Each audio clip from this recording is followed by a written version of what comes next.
and welcome to my podcast on real relationships. My name is Sophie Passon and I am a relationship expert, international speaker and best-selling author of the book Your Other Half. I decided to start this podcast because, in my opinion, relationships are currently not being portrayed as what they really are. Whether you're watching the news or on social media, TV, the perception given to people is wrong. And my aim is to talk about what happens in the real world, talk about real stories, and listen to what real people think, do, or go through, as opposed to creating expectations of something that doesn't actually exist. I may not agree with everything that is said by my guests, but it is their chance to express their opinions and their stories. And here today, we are going to talk about mental health, and especially mental health in men, which is, something that is in the news an awful lot at the moment. But it's actually quite good to talk to people who've experienced issues, because it kind of makes it a bit more real, as opposed to, there's a problem. But it's a good thing to talk to people who've gone through it, because other people can then relate. So here today we have Sam Griffiths. Hi, Sam. Hello. So can you tell us a bit more about yourself and what's happened to you, please? Yeah, so I work as a health and fitness coach now, have done for about 6-7 years. And the catalyst for that was coming off the back of a clinical episode of depression, a huge burnout that I had from an old business that I worked in or owned myself, and that was one of a number that I've had throughout my life. So depression and mental health for me has been a big part of my life, versus in the past in a negative way, and now in a positive way, or I've learned how to use it to my advantage. And so this massive burnout, did it come from a one-off event, or would you say it was trickle, and then that one last thing that just made it happen? I think in hindsight, it was probably happening for a number of months. And then I got to December of, I think it was 2011, and my brain just shut down, and what I was doing at the time in the business that I was working in at the time, my brain and body just said no. And it was quite odd, actually, because I spent the following kind of 12-18 months almost like a shell of a person. Quite dramatic difference from 1 month to the next, but in hindsight it was probably happening over a number of months, but you were so caught up in what you were doing in your day-to-day life that I didn't really have that self-awareness. And so when it happened, what were the physical signs? What happened, so to speak, so that someone who may have just gone through it can recognize the signs, because sometimes we don't know, or someone who hasn't quite got through it yet and it happens to in the future can also recognize the signs, or some of it? I think for me it was a huge amount of exhaustion. It didn't matter how much I slept or what I was doing, I just felt constantly tired. My sleep was awful. Again, no matter what I put into place to try and sleep well, sleeping tablets, etc., I just constantly felt tired all the time, no matter what I did. And then my level of anxiety and stress were just extremely high after that, and just normal everyday things that I would have been able to do the month before, 3 months before, 6 months before, I was suddenly telling myself that I wasn't capable of doing that. And it was making me stressed or extremely anxious just to do everyday ordinary things that I was doing previously. And again, like when you look at that back in hindsight, it was quite obvious that was what was going to happen, but you don't know when you're caught up in the moment. So I think self-awareness is a real big part of mental health and mental illness, and it is definitely a skill that can be developed in us in order to look after ourselves. And do you think, like, for instance, for me, and I'm not a man, but, mental health affects anyone at any point sort of thing. When I had my nervous breakdown, it was actually it was because I didn't want to take any medication. I wanted to kind of coach myself to the deep root causes so that I could then start moving forward. And it was a trickle from a child, really, of various events, which I think over time kind of reinforced themselves a bit more. And it was just a bit more water in that vase. And for me, it was around being a perfectionist, but it was also around rejection, and being constantly rejected for various things, jobs, being in a male environment and having to fight harder than other people sometimes, or just my personality, whatever. And as you're saying, the last few months before it happened, a sense of tiredness and really struggling to do certain things. And then when it hit me, it was a one-off event. And what then happened was that I was driving back home from Portsmouth to here, and I was actually thinking I was very numb, and it was something that really should have hurt me an awful lot, but I wasn't feeling anything at all. But by the time I got home, I just wanted to throw up. And that basically is what I did for 3 weeks, is throw up and cry. And I just collapsed completely. Was there something similar? Would you say certain events in your life, in your childhood, maybe led to that point? Or I think I had a similar experience to you in terms of that first few weeks were quite intense. And then I went into a period of, it's interesting with things like mental illness and depression. Anyway, with depression, that people think that you're constantly sad, but actually the problem is that you don't feel anything. You almost feel empty. And that's the feeling that, makes you feel horrible, is that there's nothing inside. So getting that back was a big, important part of that. But certainly that was the worst event that I've had around depression, and I'd had other events throughout my life. So I think if you've had depression once, or that kind of mental illness once, you're probably more likely to have it again. And studies show that now. And then the more often you have it, the worse it gets. So all I've taken from that is how much more important it was for me to put in certain boundaries and certain things into my life that ensure that I look after myself, versus when I was younger. Once you get on the other side of that and you're feeling a bit better, you just go back to your old self. Versus now, I've gone through a period over 6-7 years of really trying to change the way that I approach things, from looking after myself to making relationships better with family and friends, and generally being more compassionate, which I didn't have in the past. I'm still working on it. Fair enough. But as a rule, you can even say that thanks to that happening, you've actually turned your life around. It's led to a new career. So you've turned it into a positive. Yeah, definitely. And now, and maybe it's easy to say that in hindsight, when you are feeling better and things are better in your life.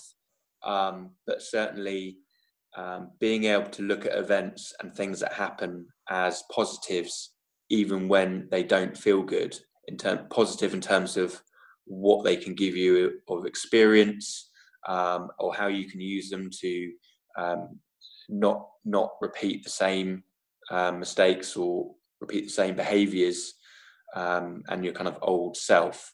That's how I look at things now, and that's a constant, ongoing process for me. So I definitely have the view with depression, although in the past that was like the intense period, that I still manage depression now. I still have days when I'm much lower, or weeks when I'm much lower, and then weeks when I'm much higher. But what I've learned to do now is manage my life and work and family around those, being very self-aware of it. So it's almost like you're in recovery. And I don't see that as a negative thing. I see that as a positive thing, because it stops me from becoming complacent. Because that's, I think it's when you become complacent around your mental health, if you've had issues in the past, or if you're having issues now, you're just asking for it to happen again. And obviously we're more aware now about mental health. this is possibly a dodgy question. It's not the first time I've asked it, and I always wonder whether people are going to take it the wrong way. But I do think that it does need to be asked or spoken about anyway. I feel sometimes some people, and I don't mean everyone, I just mean some people, can hide behind the label of depression and kind of wallow in it, as opposed to trying to sort it out and take responsibility for their own lives. What do you think about that? I would agree with that. I think you can choose to have. It is a choice, actually. It's not an easy one, but it is a choice. You can choose to, victimize yourself, or you can choose to, however slowly that is, work on yourself and change the things that are holding you back, especially around mental illness and mental health. And usually in the beginning, that requires you need help from people, to prop you up and be objective, to sort of help you along with what you're doing. But then ultimately, once you get into that better place, like I am now, it's definitely around taking responsibility. And one of the central themes in my life now is trying to develop resilience, mental, physical resilience, which is what I do now in my profession, and to an extent what I'm helping people do, with my clients. But I think resiliency is something that it comes from experience, but also it can be developed as well. Mental and emotional resilience. So as you're going through that journey and you're getting to a better place, even if you did kind of have part of that victim mindset, which I definitely did, once you're transitioning, you've got to take on that it's now your responsibility to make sure that you're healthy, mentally healthy, because no one else is going to do it for you. And I think as well, sometimes, it's okay to feel sorry for yourself for a day. It's okay to sometimes, feel a bit sad or feel a bit grumpy and stuff. But it's when it becomes a habit, isn't it? And I know a few people who sometimes I find they focus so much on what is wrong that they can't see what's right in their life. Yeah, so perception is reality. Yeah, completely. And it's about, again, it comes back to that self-awareness, but it's developing a small number of things that will make you feel better, whether it's in the day or within a week or in that month. A simple one for me is reading, and I require, when I'm lower, I require more headspace. And one of the things I default to is reading books, and that really helps me. And sometimes it's just reading for half an hour, and then it's popped me back up because maybe whatever I'm reading has inspired me a little bit. But if you have 1, 2, 3, 4 things that can ground you in a day, in a week, almost like a little toolbox, and they're individual to the person, whatever they are. It's having those and being able to recycle those and use those and have access to them, so that when you're feeling low, you can actually build yourself up. It's like a practical tool versus trying to change your mindset, because sometimes I think people find that difficult, and I found that difficult. Like, how do you just change your mindset? Versus I like to do things that are like physical, practical, that I know if I do that, I'll feel better. And once I'm feeling better, my mindset's a bit better, and then I can think differently. And one of the things I think that is also important in order to feel better sometimes is to voice the problem. Therefore, to speak to people, someone at least, about it.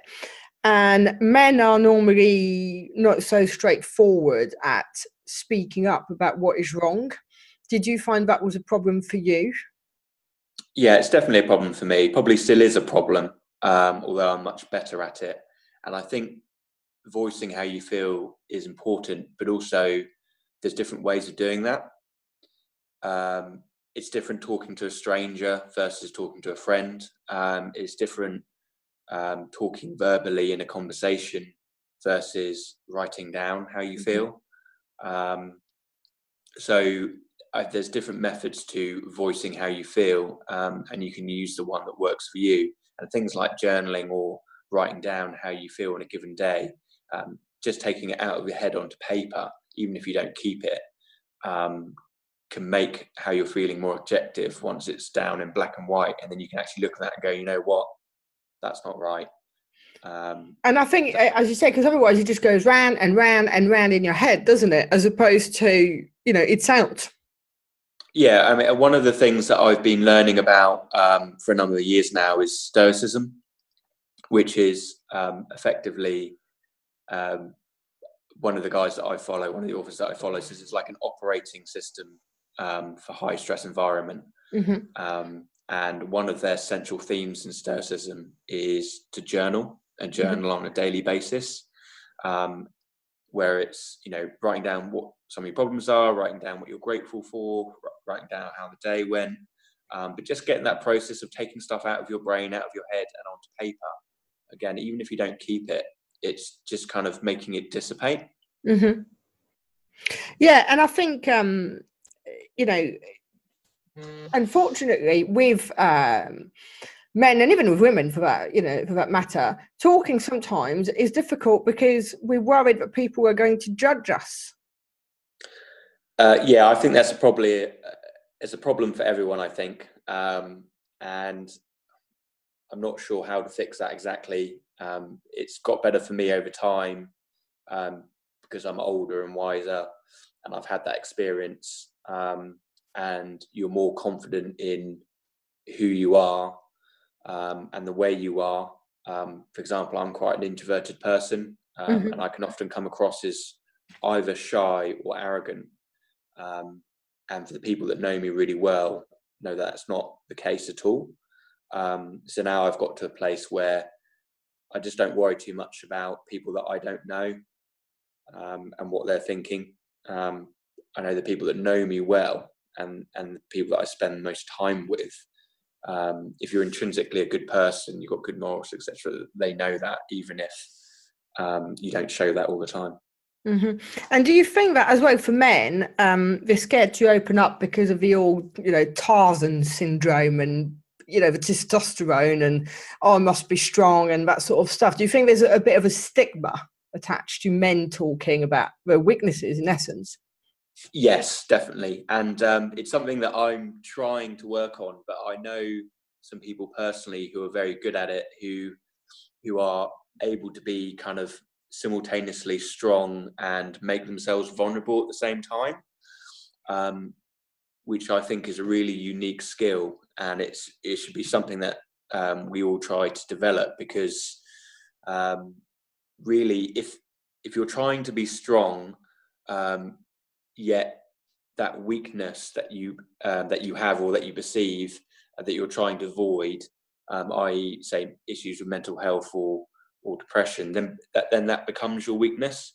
Your strength becomes your weakness, because you're putting up so many walls, metaphorically, not sharing how you feel with people, that then that actually becomes your weakness. So it's kind of ironic.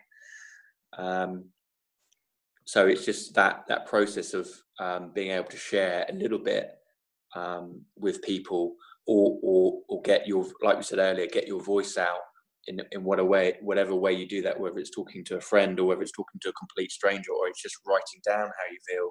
It's like using that vent to get out some of how you feel. But if you try and avoid it and bottle it up, then it just doesn't work. And how did you find that actually helped you to talk to people? Were they surprised when you told them that you'd suffered with mental health and depression? Were they, because sometimes, as you say, perception is reality, and we perceive someone to be all of these things, and then we find out that actually, they're normal, inverted brackets, they're not Superman or Superwoman or whatever. Yeah, I mean, that, like, in my work, in my profession, that's actually a really important part of what I do, is try and show people that I'm not actually an expert in health and fitness. I'm more of an experienced learner. So I've gone through this process because of X, Y, Z, and that's why you see the person that I am now.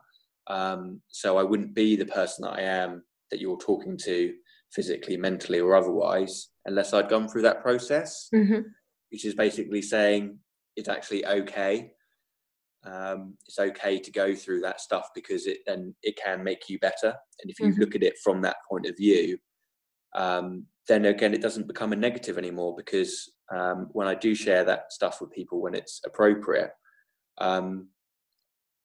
it's showing that this is why I am who I am, is because of that. If I didn't have that, I wouldn't be the person you're talking to. So that's okay. And do you think that we can all do something to improve our mental health issues? Yes, I think it's one of the important things that I try instill in clients is headspace. And you can do that in different ways, whether it's traditionally like doing meditation or breathing practice is what people see as headspace. But, headspace can be taking time out and reading. It can be doing a crossword. It can be doing exercise. It can be doing strength training, which is one of my favorites. But it's doing something with intention that mentally recharges yourself. And it surprises me how many people I come across that don't actually have anything like that on a daily or weekly basis. They've got something, they take time out, whether it's 15 minutes, half an hour, whatever they can do, that intentionally mentally recharges themselves. And you put that in as a habit, and you put it into your schedule, and you don't let other things interfere with it. And I think as well, obviously, food, our diet, and not eating processed foods can really help too, as you well know. And I think sometimes people forget that, their diet will actually contribute to them feeling low as opposed to them feeling a bit better. Yeah, my experience is sugar in particular has a huge effect on my mental health, even more than alcohol. I've grown up with, I developed a huge sweet tooth as a teenager, and it's carried on throughout my life. And now where I'm very physically active and lean, if I eat, lots of sweet stuff, from a physical point of view, it doesn't really have the same kind of effect. But mentally, and with my history of depression and other things, I find that over 3, 4, 5 days, if I eat a lot of sugar, it really has a dramatic impact on the way that I feel mentally. So that's something that's been a real learning experience for me in the last few years. And what advice would you give to someone, but more importantly to a man, I suppose, because you are a man, and you've walked the walk, so to speak, who feels down and who's scared to talk and is just like listening, thinking, well, yeah, that's all right for you, but my situation's different? In reality, none of our situations are that different. They might have their kind of individual circumstances, etc., but the root cause of things are often all the same. My personal route out of that was physical strength training, and building up physical strength over time. So not just exercise, not just running and cycling, other things, but physically making myself stronger. And initially for me, that was a self-learning process. Until I went into the career that I have, and now it's a professional process. But for me, that had a huge transformational effect, because over time, I grew physically stronger.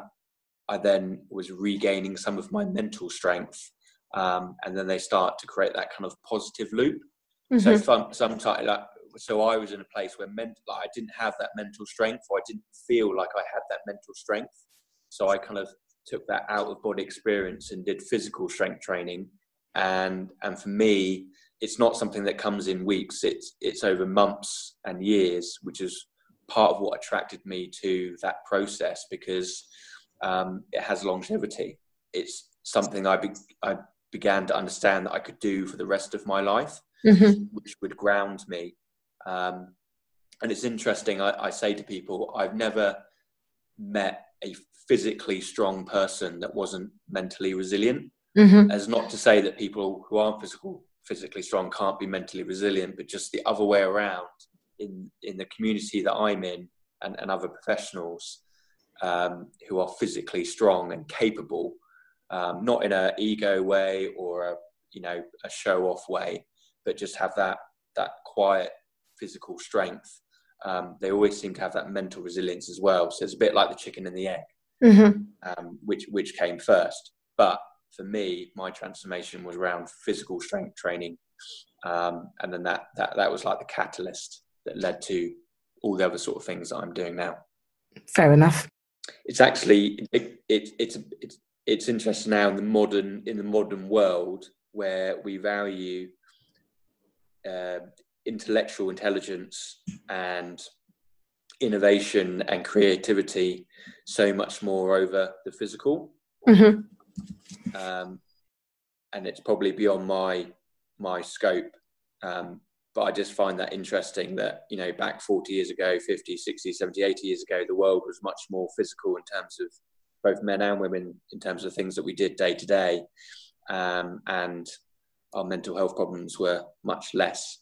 Yeah, I agree with that, because you very rarely hear even of veterans from World War I or II, and I'm sure that, you know, they had post-traumatic stress and all the like, but you didn't hear about it as much either, did you?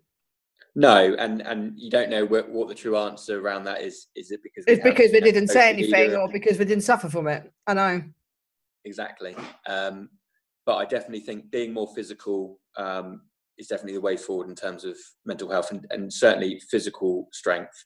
And even if you don't kind of identify with that stuff initially, because I'm a bit of a geek, really. I'm an introvert. I'm a bit of a geek. I like to read. I play Lego with my son. We watch Star Wars. So I'm not this traditional athlete kind of person, not a fitness guy, although that's what I do now. But part of, I think, the reason why a lot of people come and work with me is because I kind of explain that to them. And it's for them to say, okay, well, if he's not like that, then I don't need to be like that either. But it doesn't mean that you can't gain the benefits from doing that stuff. Yeah. It just means it doesn't have to be part of your identity. And do you think that sometimes when we're feeling low or depressed or whatever, and we live in a society where, you know, we want everything now, and do you think that sometimes we forget that we want to get better now, but actually, you know, the journey of 1,000 miles starts with one step, and it's taking steps that actually is going to get you to where you need to be? Yeah, absolutely. That's one of the reasons why I love strength training, because it's a process. You can't just, you know, lift a weight, you know, whether it's a barbell or a kettlebell, your body weight, and see the kind of results that you want to see in a very short amount of time. It's a process that builds up, that sort of creates this kind of foundation. And then once you have that foundation, then you can start to see the real kind of results that you want. But that's exactly the reason why I like it, because it's a process. And if I just focus on that process, it also allows other things to kind of fall away.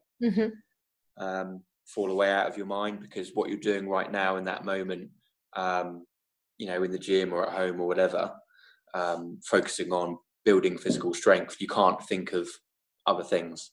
Yeah. And yeah, would you say that you've got any regrets? Is there something that you wish you'd done sooner? Yes, I wish I'd become more physically capable sooner.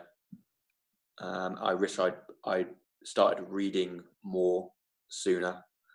I read a lot now, but that really only started when I was kind of 24, 25. I wish I'd been doing that when I was younger. And I read quite eclectically as well. I don't read a lot of fiction. I read a lot of non-fiction, but I read a lot of different kinds of books from all sorts of different people, all sorts of different places. And it's just that continual learning on a weekly basis that I enjoy, and it kind of feeds my soul. And for some people, you know, they don't like reading. But, you know, now we're lucky enough that you've got audiobooks, you've got podcasts, but it's just that process of putting yourself out and learning. Yeah. And any more regrets? I have one regret actually during the 18 months when I was really trying to recover. My older sister had a wedding, and at the time I decided not to go, because the thought of being around that many people made me extremely anxious, and it's a shame now that I feel much better, that I think if I'd gone at the time, then I wouldn't have that regret now. And actually, in hindsight, it probably wouldn't have ever been as bad as you kind of make it out to be. That whole perception is reality thing. So I'd say that's my one regret. Fair enough. Well, Sam, thank you so much for your time today. That is unfortunately all we've got time for. And to everybody else, thank you for listening. And if you enjoyed the show, then please subscribe, leave us a review, and more importantly, come back for the next episode. Thank you.